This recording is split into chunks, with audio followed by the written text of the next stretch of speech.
students, today we are here with our next lecture of carbon and its compounds, and in this video we will study about the chemical properties of the carbon compounds.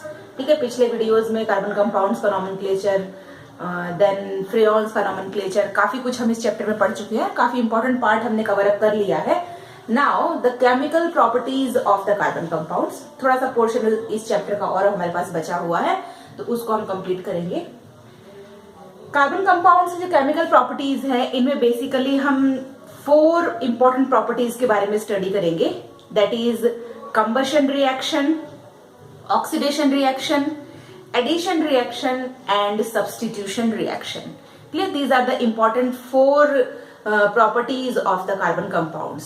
Clear? So first of all we have to study about the combustion reactions. First one chemical property is combustion reaction.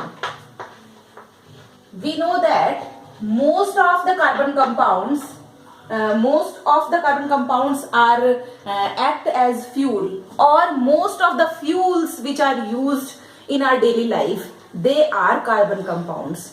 For example, LPG, CNG, coal, petrol, diesel, charcoal, coke, all of these are the carbon compounds and they have the property of combustion. ना जब हम fuel burn करते हैं तो वहां पर carbon dioxide gas release होती है. Each and everything is burning in the presence of oxygen.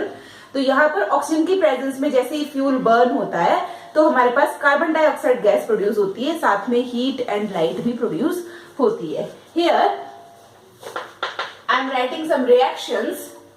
When carbon reacts with oxygen, then it forms carbon dioxide, plus heat is liberated and light is also going to released. Second one is methane gas.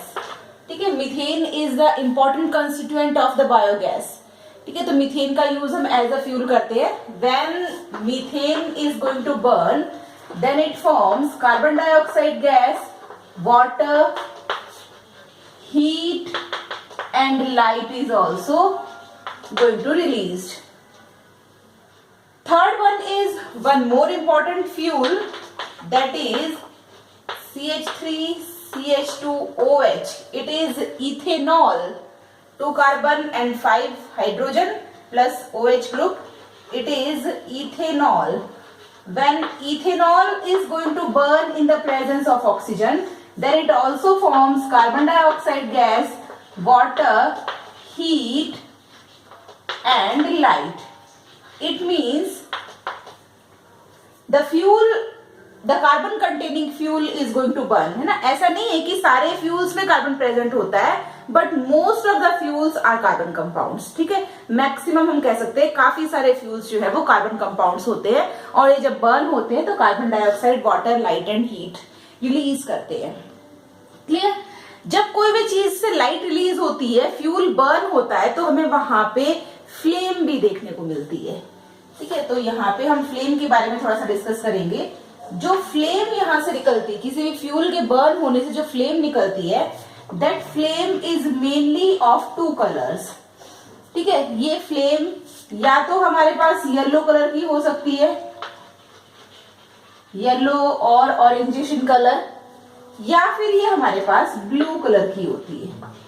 ठीक है, mainly आप देखते हो जब हम LPG burn करते हैं ना, हम घर में जो गैस सिलेंडर यूज करते हैं, एलपीजी सिलेंडर, उसको जब हम बर्न करते हैं तो ब्लू फ्लेम हमारे पास निकलती है. और कोल या कोक या वुड को हम जब बर्न करते हैं तो येलो कलर का फ्लेम हमें देखने को मिलता है. ये जो येलो कलर्ड फ्लेम होती है, this is the sooty flame. ना मोर कार्बन कंपोनेंट्स और the more carbon atoms are present in that fuel which is going to burn and produce a smoke which is blackish colored smoke. ठीक है, तो yellow flame जब हमारे पास आती है तो यहाँ पे हमारे पास ब्लैक कलर का स्मोक निकलता है ना, ब्लैक धुआं. आप देखते हो प्लास्टिक हम बर्न करते हैं, या हम प्लास्टिक भी एक कार्बन कंपाउंड है, तो प्लास्टिक को हम बर्न करते हैं, या हम वुड बर्न करते हैं, तो हमारे पास ब्लैक स्मोक उसमें निकलता है. ठीक है, that black smoke contains more carbon atoms which causes more amount of pollution. Uncoloured flame में क्या स्मोक नहीं निकलता? यहाँ पे स्मोक निकलता है, but the smoke is in less amount, so it causes less pollution. ठीक है, तो यहाँ पर पोल्यूशन हमारे पास कम होता है ब्लू फ्लेम में। अब हमारे पास एक क्वेश्चन आता है एल्केन्स के बारे में। Alkanes are the saturated hydrocarbons, so why alkanes are used as fuel? ठीक है, ऐसा क्वेश्चन हमसे एग्जाम में पूछ सकते हैं और काफी इंपॉर्टेंट ये है, तो हम देख लेते हैं। Why the alkanes are preferred as fuel and not the alkenes and alkynes. Now we know that alkanes are the saturated hydrocarbon. Here is the alkane. This is saturated hydrocarbon. And here is alkene and alkyne. These are the unsaturated hydrocarbons. And we preferred alkanes as fuel. ठीक है, I am giving one example, that is C2H6. This is ethane. ठीक है, C2H6 क्या है? ethene. Here C2H4 is ethene. C2H2 is ethyne. ठीक है, this is alkane, alkene and alkyne. ठीक है, यहाँ पर यदि हम देखें कार्बन और हाइड्रोजन दोनों के मिलाकर टोटल कितने एटम्स प्रेजेंट है? 8 atoms, 6 of hydrogen and 2 of carbon, total 8 atoms are present. यहां पर हमारे पास 4 + 2 6 atoms are present and here the 4 atoms are present. Out of these total 8 atoms 2 atoms are of carbon. Clear? तो 8 में से 2 carbon, मतलब carbon का number क्या हुआ? काफी कम।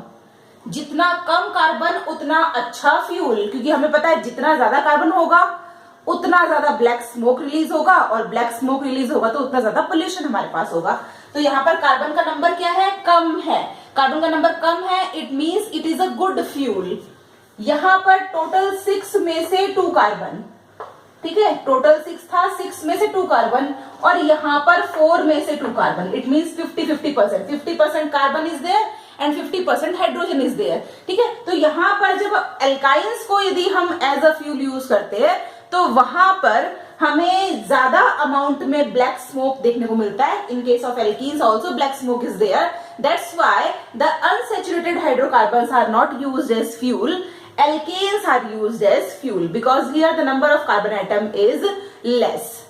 ठीक है, तो इसलिए हमारे पास alkanes का यदि क्वेश्चन आता है तो हम क्या लिखेंगे वहां पे? because in case of alkanes the number of carbon atoms are less, they causes less black smoke and less pollution. That's why alkanes are preferred as a good fuel. ठीक है, तो ये हमारे पास एक combustion reaction हो गई। Second type of reaction is oxidation reaction. Oxidation means addition of oxygen or removal of hydrogen. ठीक है, दोनों में से कुछ भी यदि हो रहा है तो रिएक्शन क्या है आपके पास? ऑक्सीडेशन। तो second one is oxidation reaction. Here we are taking a carbon compound that is CH3 CH2 OH. Again it is ethanol or ethyl alcohol. When this gets oxidized, then it forms CH3COOH, which is ethanoic acid, 2 carbon वाला। COOH means carboxylic acid, और carboxylic acid में हम कौन सा suffix लगाते हैं? Oic acid.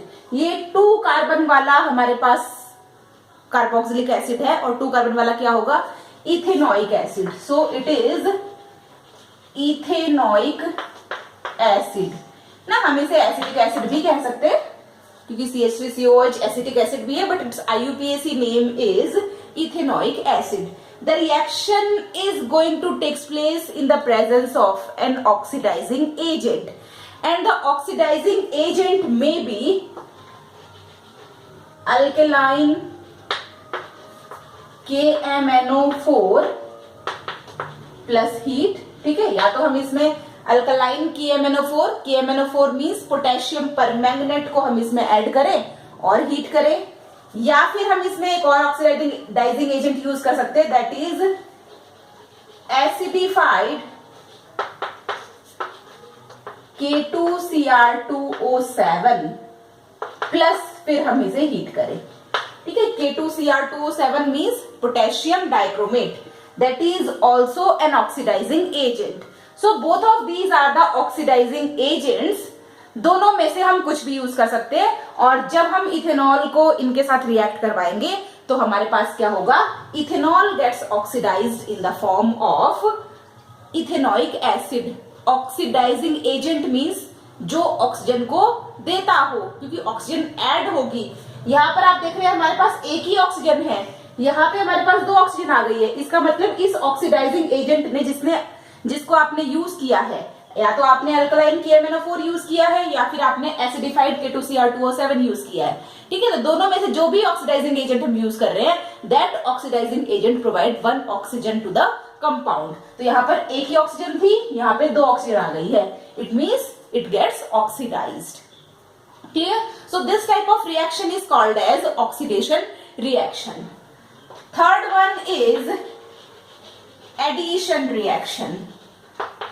Clear? यहाँ पे हम एडिशन रिएक्शन देख रहे हैं कार्बन कंपाउंड्स की, और आपको पता है कार्बन कंपाउंड्स में एडिशन रिएक्शंस कौन शो करेगा, एडिशन रिएक्शन शो करेंगे अनसैचुरेटेड हाइड्रोकार्बन्स, क्योंकि सैचुरेटेड हाइड्रोकार्बन जो कि एल्केन है, एल्केन के पास तो कोई स्पेस ही नहीं है जहां पे कोई चीज जाके ऐड हो सके, क्योंकि वहां पे सब जगह क्या प्रेजेंट है, hydrogen, single bond is there, हम बॉन्ड को ब्रेक भी नहीं कर सकते हैं। ठीक है, वहां पे हम हाइड्रोजन को रिप्लेस कर सकते हैं, लेकिन बॉन्ड ब्रेक वहां पे हम नहीं कर सकते। ठीक है, तो वहां हमारे पास जगह ही नहीं है जहां पे कोई चीज जाके ऐड हो। तो एडिशन रिएक्शन किस में होगी, अनसैचुरेटेड हाइड्रोकार्बन्स में, इट मींस एल्कीन्स या एल्काइंस में।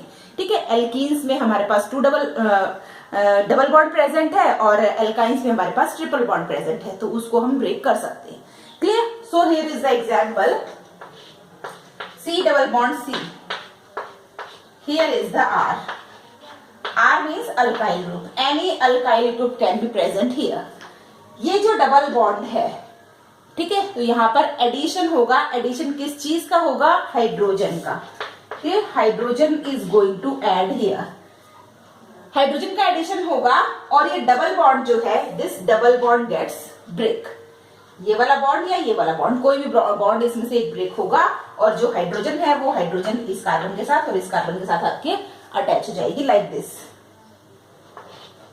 डबल बॉन्ड ब्रेक हो गया है, हमारे पास सिंगल बॉन्ड आ गया है। ठीक है, हाइड्रोजन यहाँ पे ऐड हो चुका है, बाकी सब जगह कौन है, R ग्रुप और the alkyl group. The reaction is going to take place in the presence of a catalyst, and the catalyst is nickel. ठीक है, हमारे पास निकल एक कैटलिस्ट के फॉर्म में यहाँ पे रिएक्ट करता है। This reaction is also called as hydrogenation reaction because hydrogen is going to add here. और हमारे पास वेजिटेबल ऑयल से वेजिटेबल घी या फैट बनाने की जो रिएक्शन है, that is also hydrogenation reaction. Vegetable oil means this alkene और द अनसैचुरेटेड हाइड्रोकार्बन, और अनसैचुरेटेड हाइड्रोकार्बन से हम वेजिटेबल घी बना रहे हैं, मींस सैचुरेटेड हाइड्रोकार्बन बना रहे हैं, तो वो रिएक्शन भी हमारे पास क्या होती है, hydrogenation reaction. So vegetable oil, hydrogen is going to add here, the reaction is taking place in the presence of nickel catalyst, and here vegetable ghee और the fat is formed. This reaction is the hydrogenation reaction. Clear? ये हमारे पास 3 properties हो गई हैं। Fourth property is substitution reaction. Clear? Substitution reaction कुछ हमें displacement reaction जैसी लगती है ना, जिस तरह से डिस्प्लेसमेंट होता है उसी तरह से सब्स्टिट्यूशन भी हम यहाँ पे कर सकते हैं। तो सब्स्टिट्यूशन में क्या होगा, here the next one is fourth one, that is substitution reaction. Substitution reaction में आपके पास क्या होता है, सब्स्टिट्यूशन रिएक्शन में हमारे पास कोई चीज आके ऐड होती है। फॉर एग्जाम्पल, है ना, एग्जाम्पल्स हम समझते हैं। Suppose this is the methane, ठीक है, मीथेन में जब हम क्लोरीन ऐड करते हैं, तो मीथेन में जब हम क्लोरीन ऐड करेंगे तो यहां पर हमारे पास क्या बन जाएगा, CH3Cl plus HCl is going to removed here. This reaction takes place in the presence of sunlight. So the reaction is going to take place in the presence of sunlight. ठीक है, यहां पे किस तरह से सब्स्टिट्यूशन हुआ है आप इसे देखेंगे. This is the methane and it is going to react with 2 chlorine. ठीक है, ये रिएक्शन है हमारे पास in the presence of sunlight. यहां से जो हाइड्रोजन है, दिस हाइड्रोजन, दिस और this, any one of the hydrogen gets replaced. ठीक है, suppose this hydrogen getting replaced, तो यहाँ पे हाइड्रोजन जो है वो इस क्लोरीन के साथ जाके अटैच हो जाएगा and this chlorine comes at the place of this hydrogen. ठीक है, तो यहाँ पे सब्स्टिट्यूशन हो रहा है ना. एक चीज यहां से मीन्स हाइड्रोजन यहां से रिमूव हो रहा है और क्लोरीन यहाँ पे आके ऐड हो रहा है and the compound formed is like this, hydrogen hydrogen hydrogen and here is the chlorine plus HCl. This is CH3Cl. Clear? So this is the substitution reaction. तो हमारे पास कार्बन कंपाउंड्स जो है बेसिकली ये 4 types की chemical properties show करते हैं. That is combustion reactions. Combustion reactions में एल्केन वाला क्वेश्चन इंपॉर्टेंट है, why the alkanes are used as fuel, तो आप उसको अच्छे से ध्यान रखेंगे. Next one is the oxidation reactions, addition reactions and the substitution reactions. Clear? So here the topic is going to completed chemical properties of the carbon compounds. In our next video, we will discuss about the 2 important compounds used in the daily life, that is ethanol and ethanoic acid. ठीक है, इन दोनों के बारे में हमें इनकी chemical properties, इनका जो यूजेस है और मेथड ऑफ प्रिपरेशंस जो भी है, तो इन दोनों कंपाउंड्स के बारे में हमें यहाँ पे डिस्कस करना है. And after that some more topics are there, we will discuss there later. Thank you very much.